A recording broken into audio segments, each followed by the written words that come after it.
Hey there, ever stop and think about how you're even seeing this right now? I mean, really think about it. It all comes down to light, this incredible thing that's constantly bouncing and bending all around us. So today, we're going to dive deep into the physics of how it all actually works. But before we get into the heavy stuff, let's start with a fun little puzzle. Seriously, go grab a spoon from your kitchen. Okay, got one? Now look at your reflection. See how the inside of the spoon flips you upside down, but the back of it keeps you right side up? Why is that? Well, you're about to find out because the answer is hidden in the physics we're about to unpack. So, here's the game plan. First, we're going to cover the bounce. That's all about reflection. Then, we'll throw a curveball and see what happens with curved mirrors. After that, we'll look at the bend, how light travels through stuff like water. And finally, we'll see how we put that bending light to work with lenses. Ready? Let's go. Okay, first up, the bounce. Let's talk about the most basic thing light does. What happens when it just hits something? So, what is reflection?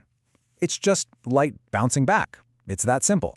Imagine you throw a tennis ball against a wall.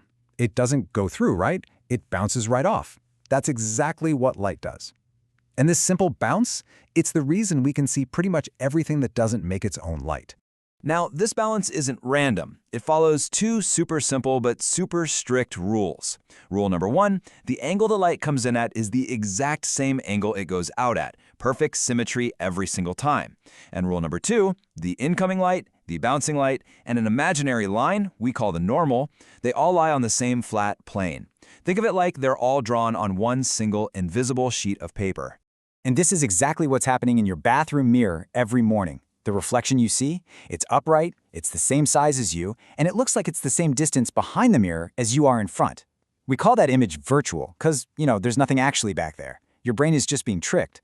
Oh, and it's also flipped horizontally. That's why the word ambulance is written backwards on the front of the truck, so you can read it perfectly in your rearview mirror. Pretty clever, huh?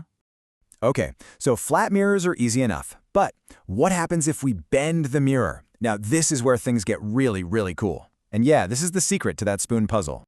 Basically, you've got two types. First, concave mirrors. Think of them as caving in, just like the inside of your spoon. Their whole job is to gather up light and focus it to one point. That's why they're perfect for car headlights. They make a super strong beam. Then you have the opposite, convex mirrors. These bulge out, like the back of the spoon. And instead of focusing light, they spread it all out. This gives you a much wider view, which is exactly why we use them for side view mirrors on cars. Okay, let's go back to that concave mirror, the one that caves in. This is where it gets wild, because what you see totally depends on how close you are. Let's picture it as a little journey. When you're super far away, your reflection is tiny, and you guessed it, upside down. As you start moving closer, the image gets bigger and bigger, but it's still upside down, until you hit a very specific point. And boom, this is the game changer. The VVIP case, as some call it. The second you get really close, I mean closer than its special focal point, the image suddenly flips right side up. And not only that, it's magnified. This isn't just a weird quirk, it's the whole secret behind makeup or shaving mirrors. They're built so that your face is right in that magical sweet spot, giving you that big, clear, upright view. All right, what about convex mirrors? The back of the spoon? Well, these are way simpler. There's a handy little rule, VED. The image is always virtual, erect, and diminished. Always upright and always smaller. That's why your car mirror says objects and mirror are closer than they appear.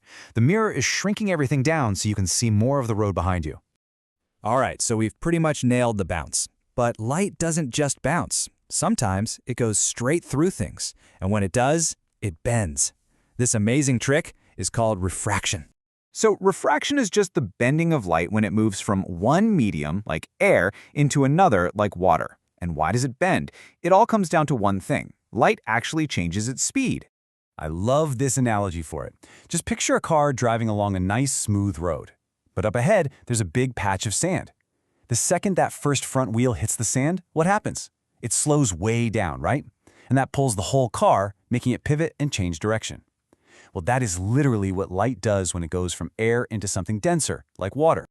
And just like with reflection, this bending follows very specific rules. There's even a formula for it, called Snell's law, that tells you exactly how much the light will bend. It's all based on something called the refractive index. That's just a fancy number that tells you how much a material slows down light. The higher the number, the more it bends. A diamond, for instance, has a crazy high refractive index. It bends light like crazy, and that's what gives it that incredible sparkle. Okay, so check this out. If we know exactly how light is going to bend when it passes through something, well, then we can control it, right? We can harness that power. And that is the entire idea behind lenses. We're just shaping glass in very precise ways to make light bend exactly how we want it to. And you'll notice a pattern here. The two main types of lenses are basically the opposites of the mirrors we just talked about. A convex lens, the one that's thicker in the middle. It focuses light to a point. Sound familiar? It's doing the same job as a concave mirror. That's your magnifying glass. And a concave lens, the one that's thinner in the middle, it spreads light out, just like a convex mirror. And that's the kind of lens used to fix nearsightedness.